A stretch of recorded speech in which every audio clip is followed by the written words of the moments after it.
밀 수 있도록 그렇게 계속 다가서는데, 글쎄 어느 날 이 아이가,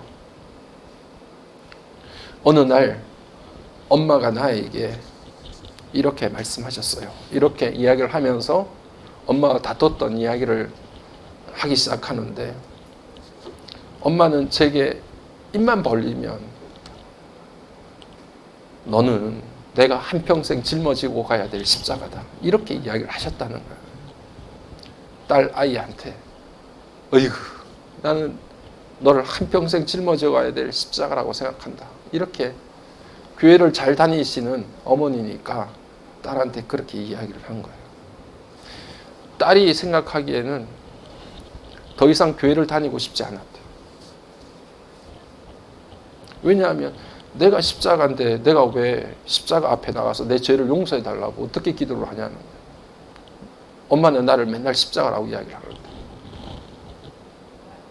그 십자가에 예수님이 달려 돌아가셨는데, 그러면 나는 십자가고 내 십자가 안에서 예수님이 그 십자가에서 죽으셨는데, 내가 그 예수님에게 다가서 가지고 예수님 제 죄를 용서해 달라 주세요, 뭐 이렇게 이야기를 한다는 게 도대체 그 여학생의 마음속에는 이해도 되지 않고 허락도 안 되는 거예요. 그때부터 나는 교회를 다닐 필요가 없겠구나, 이런 생각을 가지게 돼서 그때부터 아이가 딱 교회에 발을 끊게 된 거예요. 사실은 우리가 자식들에게 하는 그 한마디가 자식들에게는 깊은 상처인데, 우리는 그거를 사랑이라고 자꾸 미화하고 포장하는 거예요. 우리가 회개해야 돼요. 사실은 저와 여러분, 무례히 행하는 것은 여러분 사랑이 아닙니다. 정말 사랑하면 예를 다해요. 자식에게 지켜야 될 걸 지키고, 남편과 아내에게 지켜야 될 걸 지켜야, 저 사람이 나를 정말 사랑하는구나 하는 걸 아는 것이지. 하고 싶은 대로 쏟아내고 싶은 대로 감정을 다 쏟아내고서 내가 너를 사랑하기 때문에 그런 거야, 이 말이 도대체 무슨 말입니까? 특별히 오늘 우리가 말씀을 생각하면서 자식 사랑한다고 말하면서, 부모 사랑한다고 말하면서, 남편 아내 사랑한다고 말하면서 무례히 행한 것에 대해서 하나님 앞에 철저히 회개해야 합니다. 그거는 사랑이 아닙니다. 저에게도 그것은 사랑이 아니고, 그래서 하나님 앞에 범죄한 일들이에요. 그렇게 포장하고 싶을 뿐이지.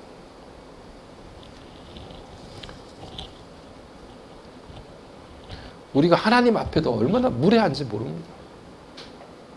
하나님이 조금 전에 말씀드린 것처럼 사랑이 맞죠. 우리를 무조건적으로 선택하시고 자녀로 만들어 주셔서 나의 부족하고 자격 없음을 탓하지 않으시고, 그렇게 우리를 온전히 하나님의 백성 삼아 주셔서 끝까지 책임져 주시는 분이 하나님이시잖아요. 우리가 그것을 믿습니다. 그래서 내가 조금 못나고 부족하고 넘어지고 쓰러질 때라도 여전히 하나님은 내게 주인이 되어주시고 내 삶의 모든 것들을 장악하고 계시는 그런 하나님이실 거야 라고 하는 믿음을 흔들리지 않고 우리가 붙잡고 있지 않습니까? 그럼에도 하나님은 우리를 창조하신, 우리의 삶의 모든 것들을 거머쥐시고 인도하시는 살아계신 주권자 되셔요. 하나님은 영이시고 우리는 육체를 가진 인간입니다. 하나님이 영이시다라고 하는 말은 다른 말로 말하면 우리 인간이 감히 넘볼 수 없는 레벨에 계신 분이 하나님이시다라는 이야기예요. 우리는 영이 아닙니다. 우리는 육신을 가지고 있어서 모든 게 한정되어 있어요. 장소에도 한정되어 있고, 여기 있으면 딴 곳에 있을 수가 없고요. 우리의 시간도 일시적이고 한시적입니다. 정해진 시간만큼 살다가 끝나는 거예요. 영원하지 않습니다. 오늘 당장 끝날지 내일 끝날지 우리를 가늠할 수 없어요. 이 땅의 여행이 그렇게 길지 않습니다. 그런데 하나님은 영이시잖아요. 죽음도 질병도 없으신 영원하신 분이 하나님이시란 말이에요. 우리로 말하면 넘사벽입니다. 감히 쳐다볼 수도 없고 넘어갈 수도 없는 그런 레벨에 계신 하나님이 우리가 믿는 하나님이에요. 그런데 인간은 어떻습니까? 지난주에 말씀드린 것처럼 인간은 자꾸 그 하나님의, 영이신 하나님의 자리를 넘본단 말이에요. 올라가려고 해요. 그 자리 차지하려고 해요. 그런데 우리 힘으로는 안 되는 거예요. 그건 될 수가 없는 일입니다. 그러니까 어떻게 하려고 하냐 하면 그 보이지 않는 하나님, 영이신 하나님을 자꾸 보이게끔 만들려고 하는 거예요. 그 뭘 만들어요, 자꾸.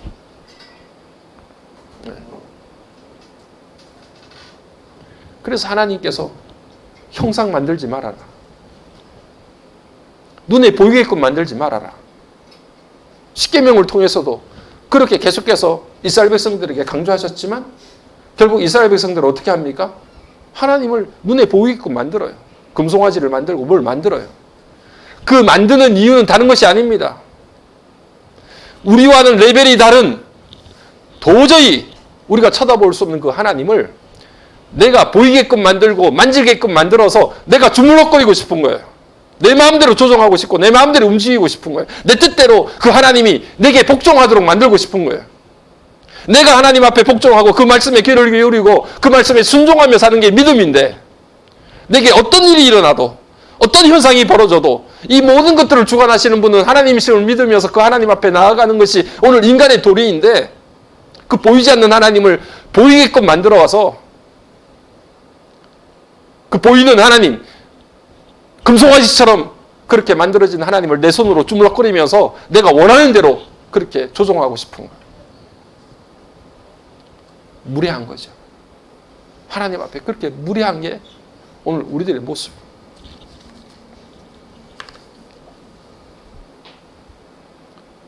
마귀가 예수님에게 시험을 하지 않습니까? 40일 금식하고 난 이후에 예수님께서 광야에서 마귀의 시험을 받으세요. 배고프니까 이 돌들을 가지고 떡을 만들어 봐라. 하나님의 아들이니까 충분히 할 수 있잖아.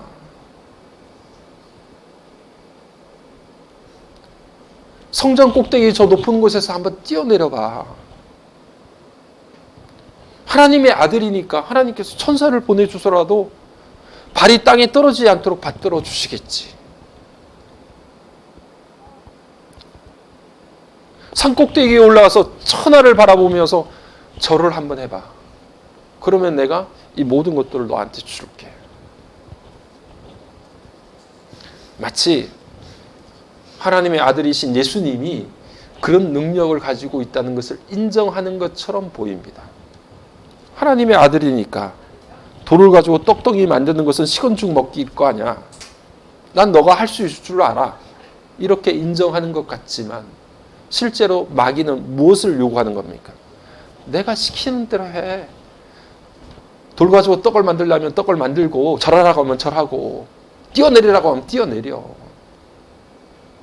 그때 예수님께서 마귀에게 하신 것은 주 너희 하나님을 시험하지 말라는 이야기예요. 시험하지 말라. 그 시험하지 말라라고 하는 것은 다른 말로 하면 마귀야, 하나님 앞에서 무례히 행하지 마. 무례히 행하지 마. 네가 지금 하나님을 그렇게 업신여기면서 네 마음대로 조종하려고 하니? 하나님은 너의 조종을 받을 존재가 아니라 네가 하나님 앞에 항복하고 무릎 꿇고 순종해야 될 존재야. 이 이야기를 하는 거예요. 정말 하나님을 사랑하게 되면 하나님 앞에 무례히 행하지 않습니다. 우리의 마음과 생각을 다해서 그 앞에 하나님의 이야기를 귀담아 듣고 그 이야기에 순종하고 그 이야기를 마음속 깊이 새기며 따라가기를 원하게 됩니다.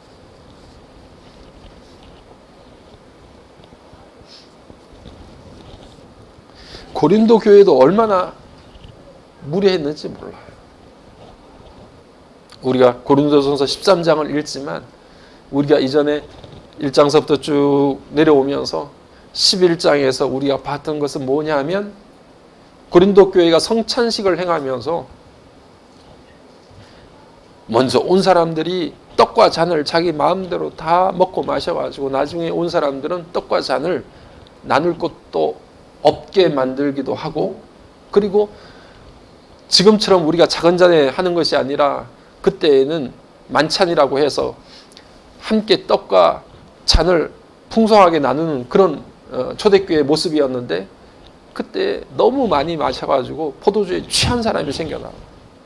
그래서 고린도전서 11장을 보게 되면 주의 몸과 떡을 무분별하게 먹고 마시는 것은 악한 것이라고 바울 사도가 지적할 정도로 무례하게 했어요. 하나님 앞에서 무례하게 행하고 성도들 관계에서도 서로를 배려하지 않는 아주 무례한 행동들을 했던 것이 바로 고린도 교회의 모습이었습니다.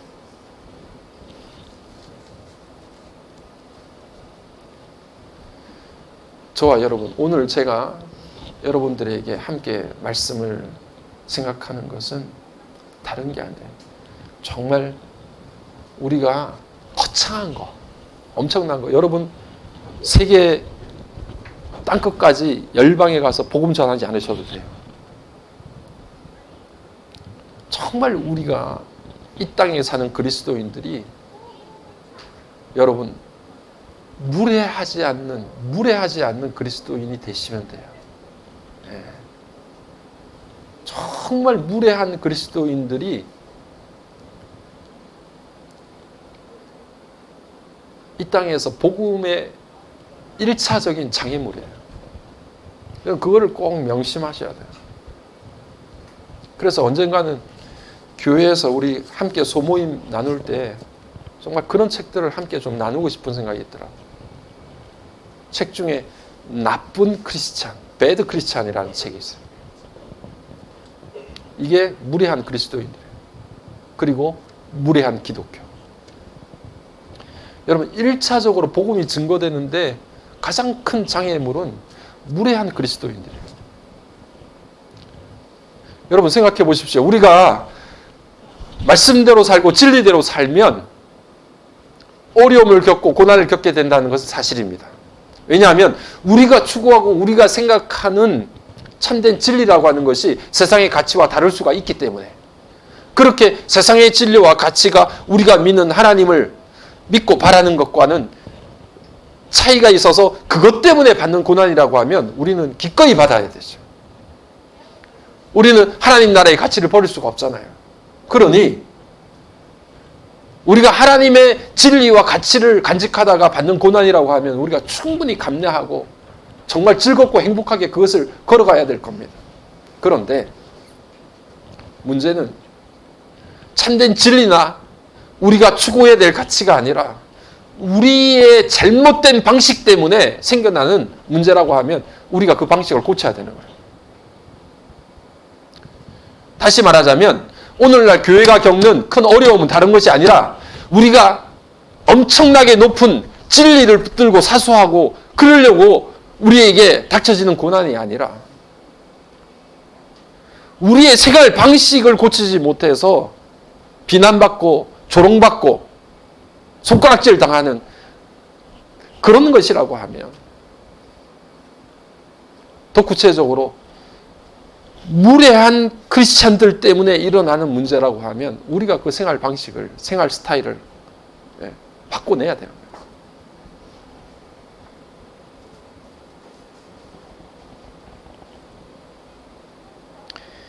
우리가 미성숙하고 우리가 잘못된 행동을 해서 손가락질 받는 것이라고 하면 그것은 우리가 철저하게 회개하고 우리의 모습과 태도를 변화시키고 바꿔야 되는 겁니다. 교회에 대한 부정적인 시각은 대체적으로 거기에서 있는 거예요. 예수 믿는 것들 이렇게 이야기하는 것은 그 사람들이 정말 하나님이 살아계신 것을 믿고 의지하는 것, 그것을 비방하는 것, 물론 그럴 수도 있어요. 그런데 눈살을 찌푸르게 만드는 무례한 행동들 때문에 대체적으로 그런 손가락질을 받게 되는 겁니다.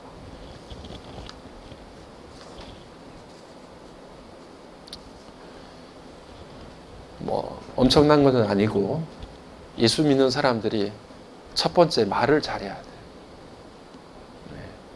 아까도 자식들에게, 가까운 가족들끼리, 주변 사람들, 또 교회에서 말을 잘 하셔야 돼요.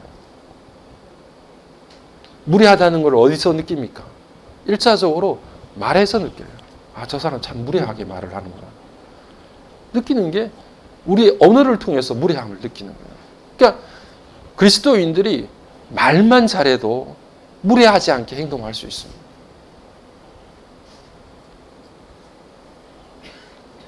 비난, 조롱, 잘난 체 하는 거. 예?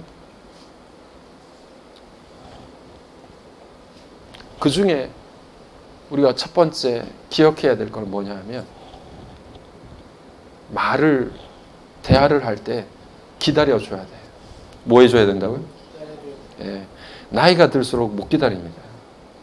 안 그렇습니까? 예? 빨리 말을 해야 되는데 안 하고 있으면 답답해서 견딜 수가 없는 거예요. 예, 안 기다립니다. 그러면 그 사람이 하는 중에 끼어들어서 말을 끊어버려요. 말을 끊어버리면 어떤 생각이 듭니까? 상대방이 내 이야기를 끊어버리면 어떤 생각이 들어요, 여러분? 예? 저 사람이 나를 무시하구나. 여러분, 우리가 사랑은 무례하지 않는다고 하는 이 말 가운데 뭐 엄청난 거를 행하려고 생각하지 마시고 다른 거 다 잊어버리시고 한 가지라도 그 말씀을 내 삶 가운데 사랑은 무례하게 행하지 않는다고 했는데 내 안에 정말 사랑이 있다고 하면 한 가지만이라도 실천하자. 상대방의 이야기를 끊지 않는다. 들어준다. 기다려준다. 안 되면 혀를 깨무세요. 예. 혀를 깨물어서라도 상대방의 이야기를 끝까지 들어. 저도 안 될 때가 많아요. 막 속에 막 이런 게 올라오면 그냥 막 상대방의 이야기가 끝나기도 전에 하고 있는데 막 쏟아부을 때가 많아요. 예. 이게 사실은 무례한 거죠. 무례한 겁니다. 더더군다나 예수 믿는 사람이 그렇게 되면 상대방이 생각하는 것은 엄청 불쾌한 거예요. 저 예수 믿는다고 하는 것이 이렇게 생각이 드는 거죠.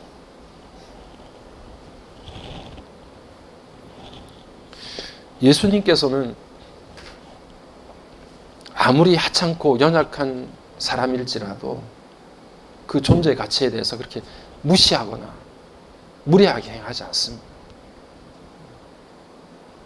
우리가 계속해서 말씀을 드렸던 것처럼 그가 세리이든 아니면 간음의 현장에서 붙잡혀온 여인이든 그런 존재 자체, 그런 사람에게서조차도 그를 존중히 한 사람의 인간으로 그렇게 가치를 인정해 주세요. 함부로 대하지 않아요. 무례하게 행하지 않습니다.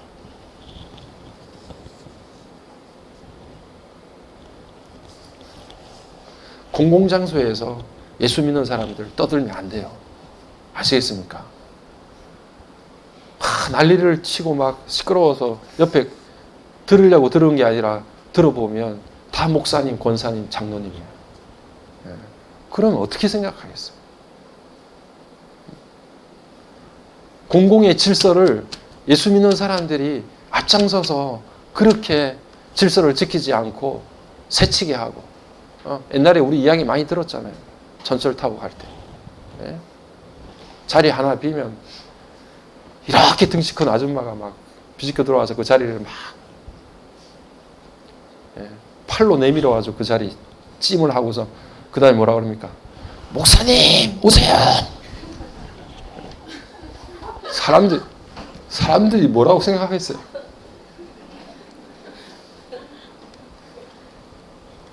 그러시면 안 되는 거예요. 그러시면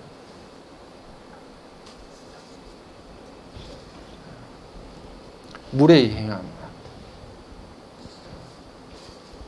우리가 우리 안에 도저히 내놓을 수 없는 진리가 있다고 하면 그거는 끝까지 지켜야죠. 우리가 행동을 바꾸어서 예수님을 더 아름답게 전할 수 있는 방법이 있다고 하면 그 길을 선택해야 됩니다. 그래서 예수 믿는 사람들이 어딜 가거나 정말 에티켓이 있고 예의가 있어서 젠틀하다. 예수 믿는 사람들은 참 젠틀하다. 이 이야기를 들으셔야 돼요.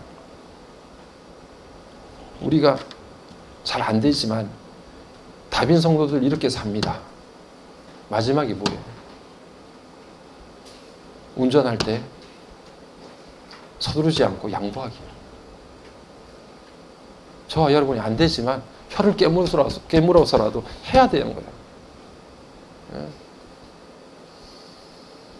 물고기 표시 차에다 붙여놓고서 끼어들게 하고 막 빵빵거리고 다녀보세요. 예, 뒤에서 뭐라고 이야기하면 무례한 거예요.